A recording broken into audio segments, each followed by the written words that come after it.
तुम गरीबों को मुफ्त में खिलाते हो। हम पति पत्नी 3 दिन से भूखे हैं।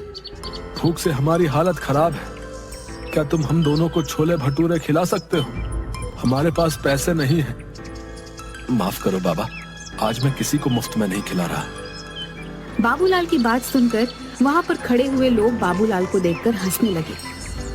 अब ठीक है बेटा, जैसी तुम्हारी मर्जी। मैं तो किसी भी प्रकार से भूखा रह लेता हूँ, लेकिन ये मेरी पत्नी कुछ दिनों से बीमार भी चल रही है। तुम ऐसे ही कुछ खिला दो। मेरी मजबूरी समझो बाबा, मुझसे किसी को भूखा नहीं देखा जाता, लेकिन आज मैं बहुत मजबूर हूँ। अगर आज भी मैंने मुफ्त में खिला दिया तो मेरी बहुत ज्यादा बदनामी और बेइज्जती हो जाएगी। मेरे पास पैसे तो नहीं है बेटा, लेकिन हाँ, कुछ मिट्टी के कंकड़ पड़े हुए हैं। तुम उन मिट्टी के कंकड़ों के बदले मुझे और मेरी पत्नी को छोले भटूरे खिला सकते हो। बाबा, मैं भला मिट्टी के कंकड़ों का क्या करूंगा? मुझे पैसों की जरूरत है। गरीब की दी हुई कोई भी चीज बेकार नहीं होती बेटा। एक ना एक दिन वो काम जरूर आती है। उपहार समझकर रख लेना।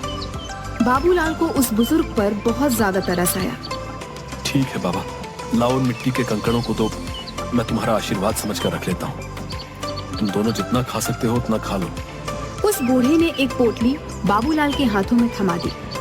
बाबूलाल ने देखा उसमें मिट्टी के कंकड़ रखे हुए थे। बाबूलाल दोनों पति पत्नी के लिए गर्मा गर्म छोले भटूरे बनाने लगा।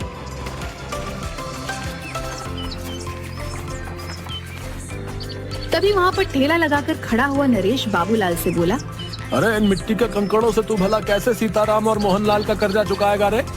बेवकूफ आदमी, इतनी बेइज्जती होने के बाद भी तेरी कुछ समझ में नहीं आया? नरेश, मेरी जिसे मर्जी चाहेगी मैं उसे मुफ्त में खिलाऊंगा। तू कौन होता है मुझे रोकने वाला? जाकर बोल देना अपने मुखिया को। मुखिया का चमचा कहीं का।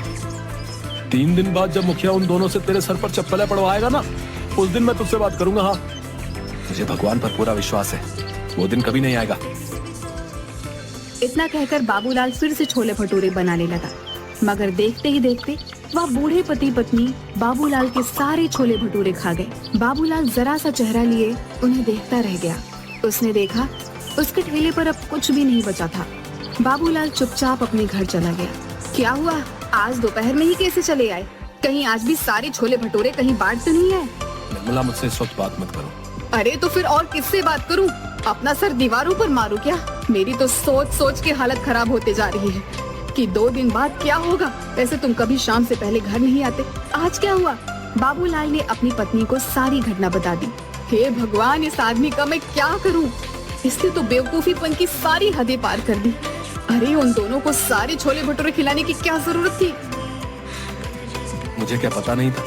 मुझे लगा था कि वो 2 या 3 से ज्यादा नहीं खाएंगे, लेकिन उन्होंने तो देखते ही देखते सारा ठेला साफ कर दिया। लाओ, मुझे भी दिखाओ आखिर उन दोनों ने कौन सी मिट्टी के कंकड़ दे दिए हैं, जिसके बदले तुम आज सारे छोले भटूरे उनमें लुटा कर आ गए। वहाँ पर खड़े लोग तुम्हारा मजाक गलत नहीं उड़ा रहे थे। भला कोई मिट्टी के कंकड़ के बदले छोले भटूरे खिलाता है क्या?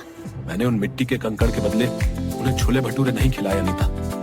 उन दोनों के चेहरे से साफ लग रहा था कि वो कई दिन से भूखे हैं। लाओ दो मुझे, मैं भी तो देखूं उन गरीबों के उपहार में ऐसा क्या है। बाबूलाल ने उदास मन से वह पोटली अपनी पत्नी को दे दी और पोटली में कंकड़ देखकर निर्मला गुस्से से चीखते हुए बोली, हाय राम, अब इस कंकड़ का क्या करूं? लगता है तुम्हारी किस्मत में सीताराम और मोहनलाल के हाथों चप्पल खाना ही लिखा है। अब जो होगा देखा जाएगा निर्मला। अगर भगवान ने मेरी किस्मत में गांव वालों के सामने मेरी बेइज्जती ही लिखी है तो उसे कोई नहीं बदल सकता। बाबूलाल वहाँ से चला गया और 2 दिन बाद बाबूलाल पंचायत में सर झुकाए खड़ा था। क्यों रे बाबूलाल, कैसे लाया है? इंतजाम नहीं हो पाया मुखिया जी, कुछ दिन की मोहलत और दे देते। वो तो हम तुझे जरूर देंगे, मगर सीताराम और मोहनलाल के हाथों चप्पल तो खा ले। ऐसा मत कीजिए मुखिया जी, मेरी बेइज्जती हो जाएगी। मैं किसी को मुंह दिखाने के लायक नहीं रहूंगा। क्या हुआ, उस दिन तो बड़ा मुंह चला रहे थे, मार खाने की नौबत आई तो अब इज्जत की दुहाई दे रहे हो? मुखिया सीताराम और मोहनलाल की ओर देखकर बोला, देखते क्या हो, मारो इस दानवीर को चप्पलों से। बड़ा दानवीर बना फिरता है, मक्कार कहीं का। मुखिया की बात सुनकर मोहनलाल और सीताराम बाबूलाल को चप्पलों से मारने ही वाले थे कि तभी वहाँ पर बाबूलाल की पत्नी निर्मला आ गई। खबरदार, जो मेरे पति को किसी ने हाथ भी लगाया।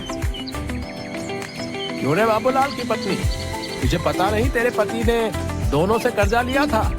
तेरी इतनी हिम्मत कि तू मुखिया के आदेश को चुनौती दे? मुखिया की बात सुनकर निर्मला ने मोहनलाल और सीताराम के पैसे मुखिया के मुंह पर मार दिए। ये लो पकड़ो इन दोनों के पैसे, आइंदा मेरे पति के ऊपर आंख उठाकर भी नहीं देखना। तू ये पैसे कहाँ से लेकर आई?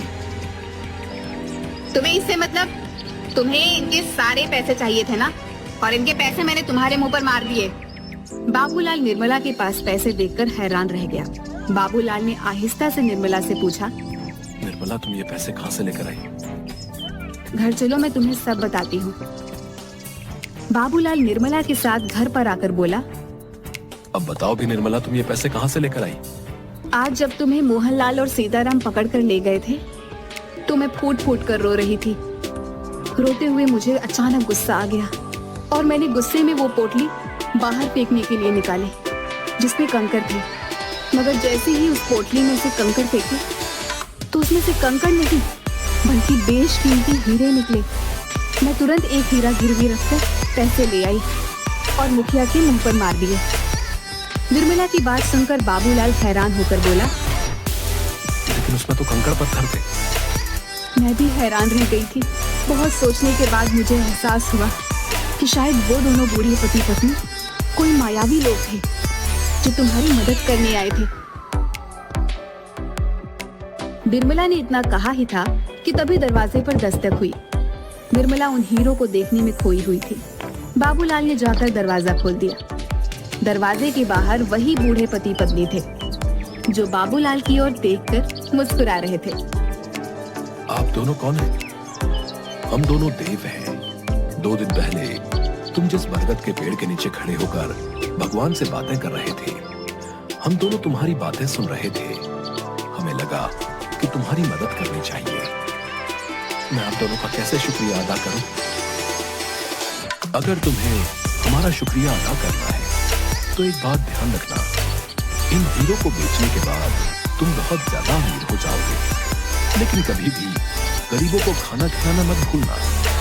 चाहे कितनी भी अड़चनें आए, चाहे कितनी भी परेशानियां आए, याद रखना भगवान उस व्यक्ति को बहुत ज्यादा पसंद करता है जिसके दिल में दूसरों के लिए दर्द होता है। इतना कहकर वो दोनों बूढ़े पति पत्नी वहां से गायब हो गए। उस दिन के बाद बाबूलाल देखते ही देखते बेहद अमीर हो गया, लेकिन वो आज भी गरीबों को मुफ्त में छोले भटूरे खिलाता है।